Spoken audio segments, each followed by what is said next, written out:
10 June সিঙ্গাপুরের বিপক্ষে Asian cup বাছাই পর্বের ম্যাচ ঘিরে নিরাপত্তা ব্যবস্থা জোরদার করেছে বাংলাদেশ ফুটবল ফেডারেশন। ম্যাচের আগে আজ জাতীয় স্টেডিয়ামে মহড়া দিয়েছে সোয়াট টিম। ঢাকা মেট্রোপলিটন পুলিশের সঙ্গে যৌথ তদারকিতে থাকছে সেনাবাহিনীও। বিস্ফোরক শনাক্তে থাকছে বম্ব স্কোয়াড, রোবট ও ডগ স্কোয়াড। এছাড়া বাফুফের কম্পিটিশন কমিটি জানিয়েছে দুপুর 3টা থেকে দর্শকদের স্টেডিয়ামে প্রবেশ করতে দেওয়া হবে এবং বিকেল 5টায় বন্ধ করে দেওয়া হবে সব এন্ট্রি পয়েন্ট। বাংলাদেশ সিঙ্গাপুর ম্যাচকে ঘিরে নিরাপত্তার চাদরে জাতীয় স্টেডিয়াম। ম্যাচের মাঝে যে কোনো অপ্রত্যাশিত ঘটনা এড়াতে মহড়ায় সোয়াট টিম। ম্যাচে ঢাকা মেট্রোপলিটন পুলিশের সঙ্গে কাজ করবে সোয়াটের 3টি ইউনিট। স্টেডিয়ামের বাইরে তৎপর থাকবে সেনাবাহিনী।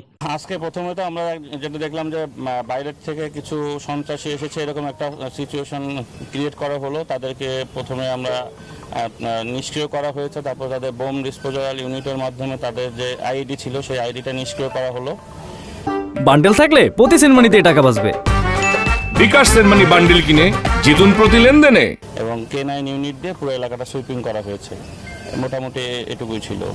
বাফুফের কম্পিটিশন কমিটি বলছে দুপুর 3টা থেকে দর্শকদের স্টেডিয়ামে প্রবেশ করতে দেয়া হবে। বিকেল 5টায় বন্ধ করে দেওয়া হবে সব এন্ট্রি পয়েন্ট। ফ্লেয়ার জ্বালালে নেওয়া হবে কঠোর ব্যবস্থা। এছাড়া যে কোনো ধরনের অপ্রয়োজনীয় জিনিস মাঠে না আনার জন্য অনুরোধ করেছে বাফুফে।